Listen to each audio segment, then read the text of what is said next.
Hi friends, இன்றைக்கி நம்ம என்ன மெடிசன் பார்க்க போகிறோம்னா பச்சை வெள்ளை கல்ச்சல் பற்றி தான் பார்க்க போகிறோம்.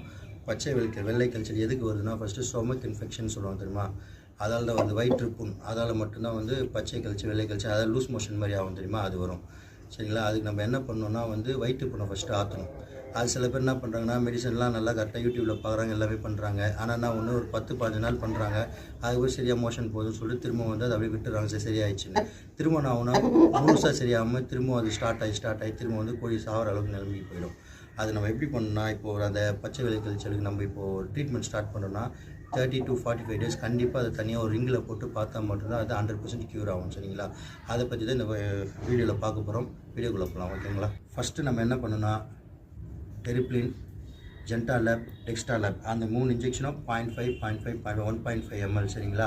ஒரு டைம் அடிக்கணும், அதுக்கப்புறம் யூஸ் பண்ணக்கூடாது. ஃபஸ்ட் நாள் அதை அடிக்கணும். சரிங்களா? அதை அடித்ததுக்கப்புறம் திரும்ப ரொட்டீனாக என்னென்ன இன்ஜெக்ஷன் அடிக்கணும், என்னென்ன சிரப் கொடுக்கணும்னு சொல்லிட்டு இதை இப்போ சொல்கிறேன். அந்த 1 டைம் இன்ஜெக்ஷன் அடித்ததுக்கப்புறம் என்ன பண்ணால், ஜென்டாமைஸ் இன்ஜெக்ஷன் ஒன்று, ட்ரைபிவேட் இன்ஜெக்ஷன் ஒன்று. சரிங்களா? அதை வந்து 0.5 ml தினைக்கும் காலையில் ஒரு டைம், சாயந்தரம் ஒரு டைம் அடிக்கணும்.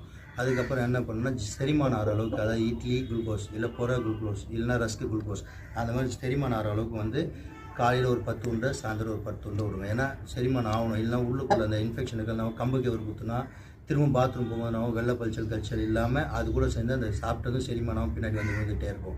அதால் வந்து செரிமானம் ஆகிற மாதிரி உணவு கொடுங்க. அது இல்லாமல் வந்து சோலா ஆசிட்னு ஒன்று இருக்கும். சரிங்களா? இல்லை சுக்ராஃபில்னு ஒரு சிரப் ஒன்று இருக்கும். காலைல ஒரு ml, சாயந்தரம் ஒரு ml கொடுக்கணும். சுக்ராஃபில்ன்றது வந்து மனுஷனுக்கே கொடுக்குறது தான். இப்போ எனக்கே இதுவானால் கூட, வயிற்று புண்ணானா கூட ஒரு ml கொடுக்க சொல்லுவாங்க. 3 நாள் சாப்பிட்டாலே சரியாயிடும். எனக்கு நிறைய வாட்டி அந்த மாதிரிலாம் ஃபாஸ்ட் ஃபுட்டில் சாப்பிட்டாயிருக்கு. சரிங்களா? அதெல்லாம் நான் எனக்கே பண்ணி ரெக்கவர் பண்ணியிருக்கேன். அதில் இதுக்கும் நான் ஒரு 2-3 வாட்டி ட்ரை பண்ணியிருக்கேன். அதால் உங்ககிட்ட சொல்கிறேன். ஒன்று சோலா ஆசிட் இல்லை சுக்ராஃபில் 0.5 இல்லை ஒரு ml கொடுக்கணும், ஒன்றும் பிரச்சனை. ஒரு ml காலையில் ஒரு ml, சாயந்தரம் ஒரு ml கொடுக்கணும். அதே மாதிரி இந்த ட்ரைபிவேட்டு, ஜென்டாமைசின் இன்ஜெக்ஷன் காலையில் 0.5 சேர்த்து அடிக்கணும். திரும்ப சாயந்தரம் 2 times 1 time. இந்த மாதிரி வந்து 30 days இல்லை 45 days நீங்கள் கொடுத்துட்டே இருங்க. 30 days கண்டினியூஸாக அடிங்க. அதுக்கப்புறம் வந்து 2 நாளைக்கு ஒரு 3 நாளைக்கு ஒரு மாற்றி அப்படி விட்டு அடிச்சுட்டு வாங்க. ஆனால் செரிமான அளவுக்கு ட்ரைனிங் கொடுங்க.